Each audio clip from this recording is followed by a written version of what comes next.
जय गुरु जी, शुक्राना गुरु जी, अनंतम अनंतम शुक्राना गुरु जी। सारी संगत को जय गुरु जी।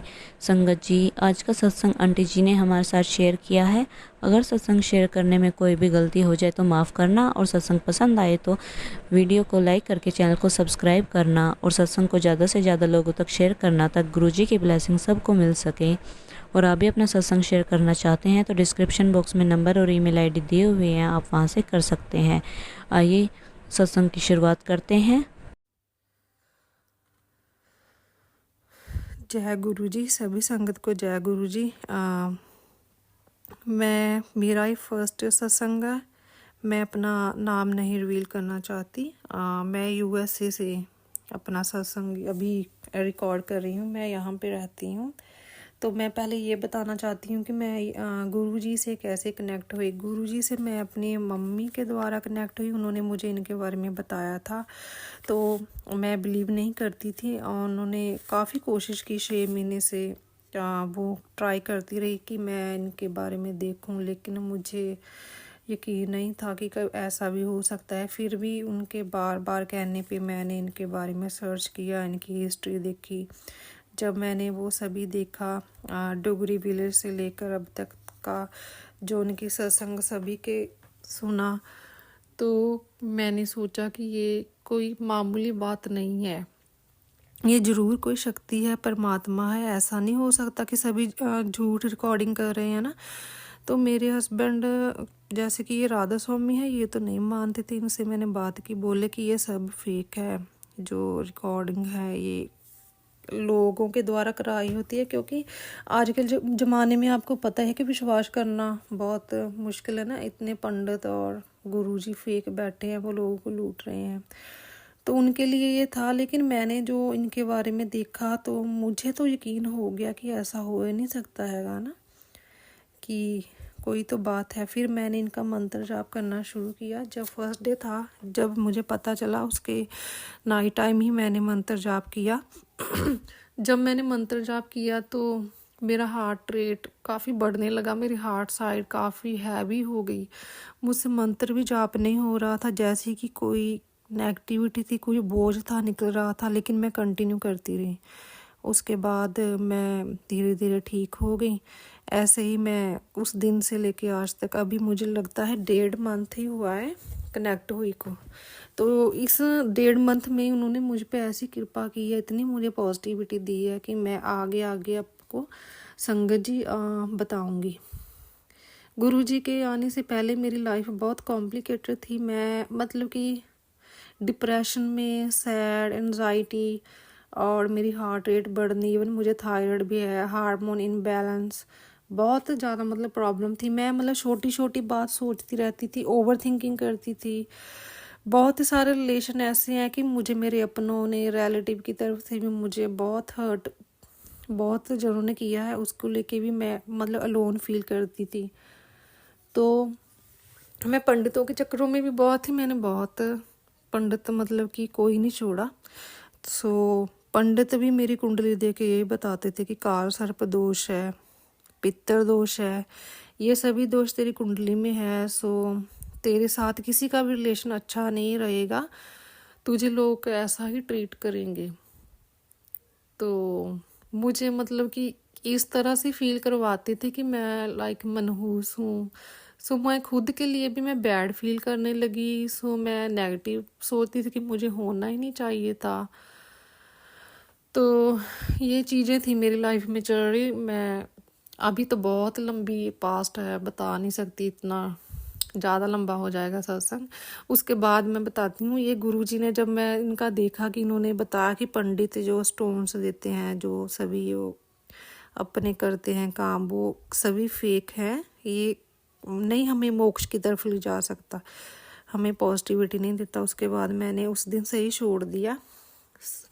तो जब मुझे मम्मी ने गुरुजी के बारे में बताया तो मुझे रोजेस की स्मेल आई थी, वो भी फ्रेगरेंस। मैं खाना बना रही थी उस दिन, तो मैं खाना बनाते बनाते मंत्र जाप कर रही थी। तभी मैंने खाना डन किया, मुझे थोड़ी गर्मी लग रही थी, मैं बाहर गई बैकयार्ड में। जब मैं बैकयार्ड में गई, मुझे इतनी ज़्यादा स्ट्रॉन्ग रोजेस की फ्रेगरेंस आई कि जो मैंने कभी भी ये थोड़ी डिफरेंट थी, मैंने मतलब कभी भी फील नहीं की। सो मैंने सोचा कि यहाँ किसी ने धूप या अगरबत्ती, बट वो नहीं हो सकता क्योंकि मुझे यहाँ पे रहते हुए इतने साल हो गए हैं यूएसए में, 4-5 साल, तो मैंने कभी भी वो स्मेल तो फील ही नहीं की, वो फ्रेगरेंस। सो मेरे लिए तो वो डिफरेंट थी। तो जब मुझे वो फील हुई, मुझे याद आया कि मैंने सत्संग में सुना था कि गुरुजी के पास भी ऐसी ही फ्रेगरेंस आती थी और वो अपना एहसास कराते हैं। तो मैंने मन में गुरुजी को थैंक यू कहा। मैं अंदर अपने हस्बैंड के पास आई तो उन्होंने, वो बैठे हुए थे, मैंने पूछा अपने पति यानी अंकल को कि आपको कोई स्मेल आ रही? तो अंकल बोले नहीं, मुझे तो नहीं आ रही कोई भी फ्रेगरेंस, कुछ नहीं मुझे आ रहा। सो फिर मैंने सोचा कि गुरुजी आए थे, मैंने अपने मन में गुरुजी को थैंक यू किया कि शुक्राना गुरुजी, आपने मुझे ब्लेस्ड किया, आपका बहुत बहुत शुक्राना, आपने मुझे ब्लेस किया, इसी लायक समझा कि आप मेरे घर में आए, यहाँ पे आके आपने मुझे फील कराई, अपना प्रेजेंस फील करवाया। सो उसके बाद ही पॉजिटिविटी आनी शुरू हो गई। वो मेरे स्टमक प्रॉब्लम थी, सो मैंने जल प्रसाद लेना शुरू किया। मैं खुद ही, आपको पता ही है कि यहाँ पे गुरुजी का कोई मंदिर भी नहीं है, ना मेरे पास कोई स्वरूप है। मैं अपने पास जल रख के मंत्र जाप कर लेती थी, वही जल प्रसाद बन जाता। वो भी मैं तांबे का मेरे पास कप था, उसको क्लीन करके, जैसे कि मैसेज में गुरुजी ने बताया था लेमन से क्लीन करना है, तो मैंने वो जल प्रसाद लेना शुरू किया। उसके साथ मेरी टमी की जो प्रॉब्लम थी, मेरे मतलब पेन होती थी, वो भी हील हो गई। मुझे थायराइड है, वो भी 1 साल से रिपोर्ट ठीक नहीं आई, वो भी गुरुजी की कृपा से रिपोर्ट ठीक हो गई। डॉक्टर तो डोजेज बढ़ाते रहते थे, इतनी ज़्यादा डोजेज बढ़ा देती है संगत जी के मेरे हाथ पैर में पसीना, मेरी हार्ट रेट बढ़ जाती, लेकिन वो समझते नहीं थे। तो मैंने सभी गुरुजी पे छोड़ दिया। अभी ऐसा नहीं है कि मैं मेडिसिन नहीं लेती, मैंने डोज कम कर दिया, उसके साथ जो काढ़ा वगैरह देसी रेमेडीज़ कर रही हूँ। सो मैं काफ़ी ठीक हूँ पहले से। थोड़ी बहुत ही और भी प्रॉब्लम है, वो गुरुजी खुद कर देंगे, ठीक है संगत जी। जब आप उनसे जुड़ी गए तो वो सारे आपके कष्ट अपने पे ले लेते हैं। तो गुरुजी ने मुझे पीकॉक दर्शन भी 2 बार दे दिए हैं। तो वहीं पीकॉक मैंने बहुत जगह फ़ोटो में और यूट्यूब में भी गुरुजी की मंदिर में भी मैंने वहीं सेम पीकॉक देखे हैं, काफ़ी बड़े थे वो जो मेरे ड्रीम में आए।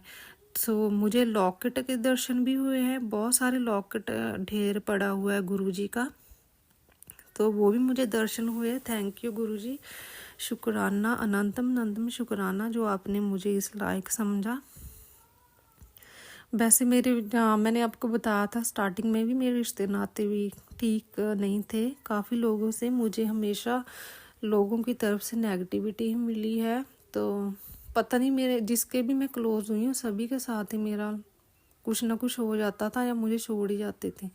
वो भी सब खुद आके आज बैठते हैं, बात करते हैं, इंटरेस्टेड हैं। गुरुजी मैसेज दे रहे हैं कि पुत्र तू टेंशन ना ले, जो भी नेगेटिविटी है, जो तुझे नहीं भी बुलाते हैं, नेगेटिविटी देते हैं, खुद तुझे आके बुलाएंगे, पॉजिटिविटी देंगे, मैं तुझे हील कर रहा हूँ।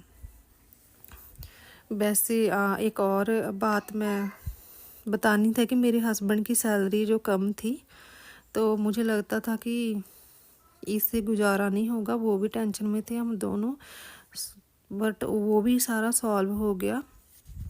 उनकी सैलरी भी जो जितना गुजारा था उससे भी थोड़ी ज़्यादा आने लगी। वैसे मैंने कभी भी सैलरी के बारे में नहीं मांगा, क्योंकि गुरुजी से हमेशा मैं हेल्थ के लिए ही मांगा है, क्योंकि हेल्थ ही अगर अच्छी हो तो तभी आपकी लाइफ अच्छी रहेगी। आप मेंटली अगर पीसफुली हो तो सभी कुछ ठीक रहेगा आपकी लाइफ में। आपको खुद अगर ठीक हो, सभी कुछ होता जाएगा, अच्छा होता जाएगा, अगर हम अच्छे हैं तो। और मेरा बेटा 3 साल का है, काफ़ी ज़िद्दी है, तो अब मुझे बहुत टेंशन थी कि उसका स्कूल भी स्टार्ट होना है, तो स्कूल कैसे करूँगी मैं हैंडल, मुझे स्कूल में छोड़ना भी है। उसके फर्स्ट डे पे स्कूल में मैंने देखा कि पार्किंग प्रॉब्लम थी, लोग सड़क पे गाड़ियाँ खड़ी कर रहे हैं साइड में। मैं न्यू ड्राइवर थी और मुझे तो गाड़ी भी नहीं लगाने आती, साइड में कैसे लगानी है। और मुझे बहुत टेंशन थी। मेरा फर्स्ट डे काफ़ी ज़्यादा मतलब स्ट्रेसफुल था। जब मैं उसके स्कूल की गाड़ी लेके घुमाती रही, मुझे पार्किंग नहीं मिल रही थी, तो मैं घर आके भी अपसेट थी। मैंने वो भी बात अपने मन ही मन गुरुजी से बोला कि प्लीज़ आप देखिए, और मेरा बेटा भी पता नहीं स्कूल जाएगा कि नहीं। वो सब कुछ गुरुजी ने ठीक कर दिया। अभी मेरा बेटा अब जो स्कूल जाती हूँ ना मैं लेने के लिए, वो कहता नहीं कि मैं नहीं आऊँगा मम्मी, मैं तो यहाँ पे खेलूँगा। सो मैं हैरान हूँ कि इसको इतना पसंद आ गया स्कूल। और वो मैं जब पार्किंग भी प्रॉब्लम थी ना, वो भी सॉर्ट हो गई। वहाँ पे काफ़ी स्पेस अब है जिनके बारे में मुझे पता नहीं था, तो मुझे वो भी प्रैक्टिस हो गई कि कैसे लगानी है। सभी काम गुरुजी ने ठीक कर दिए हैं। अभी मेरे कल परसों मुझे गुरुजी के ड्रीम दर्शन भी हुए हैं फर्स्ट टाइम। और संगत जी माफ़ कीजिएगा, मेरा थोड़ा आज गला ख़राब है, इसके लिए थोड़ी प्रॉब्लम हो रही है। सो गुरुजी ने मेरे ड्रीम में मुझे दर्शन दिए, मेरे पास आके बैठे। मैं फ़ोन पे किसी से वीडियो कॉल पे बात कर रही थी और गुरुजी रूम में आए। एकदम येलो कलर का चोला पहना हुआ था। जब मैंने देखा तो वहीं उन्होंने मेरे पास आके बैठ गए, क्योंकि 2-3 दिन पहले मैं बहुत ज़्यादा स्ट्रेस में थी, मैं रो रही थी। तो देख लो संगत जी, वो खुद आ गए मेरी स्ट्रेस दूर करने के लिए। ये कल परसों की बात है। और आज अभी यहाँ पे दिन है, और आज सुबह आई थिंक 5 बजे के करीब, उससे पहले 4 बजे मेरे हस्बैंड ने काम पे जाना होता था, तो मैंने खाना बना के सब उनका रेडी करके खुद अपना गुरुजी में ध्यान लगाने बैठ गई। उसके बाद मैं सो गई। जब मैं सो गई तो गुरुजी फिर मेरे ड्रीम में आए। गुरुजी एक बस में थे, तो वो बस गुजर रही थी और गुरुजी ने मेरी तरफ इशारा किया। गुरुजी आगे बैठे हुए थे, और फिर वो एक घर था, मेरे ताई जी का घर था, तो उसमें भी गुरुजी आके एक मंजी होती है ना, उस पे बैठे थे। और गुरुजी ने वैसे ही जैसे प्लेट में खाना रखा हुआ था, रोटी पे कोई सब्जी, और अपने लेग्स पे वो प्लेट रखी थी, जैसे मैंने देखा है उनके फ़ोटोज़ में, जो ओल्ड फ़ोटोज़ हैं यूट्यूब पे, गूगल पे। सो मैं तो बहुत ज़्यादा लकी हूँ कि आपने मुझे चुना। मेरे पास तो शब्द ही नहीं है कि मैं किस शब्दों में आपका शुक्राना करूँ। शुक्राना वर्ड भी आपके आगे बहुत छोटा है, गुरुजी बहुत छोटा है। सो मैं तो यही कहती हूँ कि मेरे जैसी और भी संगत काफ़ी है जिनको आपकी ज़रूरत है, और भी बहुत है जो बहुत ज़्यादा दुखी हैं अपनी लाइफ में। सभी को आप ब्लेस करें। संगत जी, अगर ये मेरा फर्स्ट सत्संग है, अगर मुझसे कोई भूल चूक या गुरुजी कुछ भी मैं तो बोलते टाइम या गलती या कुछ मिसअंडरस्टैंडिंग या कोई वर्ड इधर उधर हो गया हो तो मुझे माफ़ कीजिएगा। तो मैं अपना सत्संग यहीं पे अभी विराम लगाती हूँ। आगे भी शेयर करती रहूँगी। तो मैं अपना सत्संग यहीं पे विराम लगा के मंत्र जाप से करना चाहती हूँ। ओम नमः शिवाय, शिव जी सदा सहाय। ओम नमः शिवाय, गुरु जी सदा सहाय।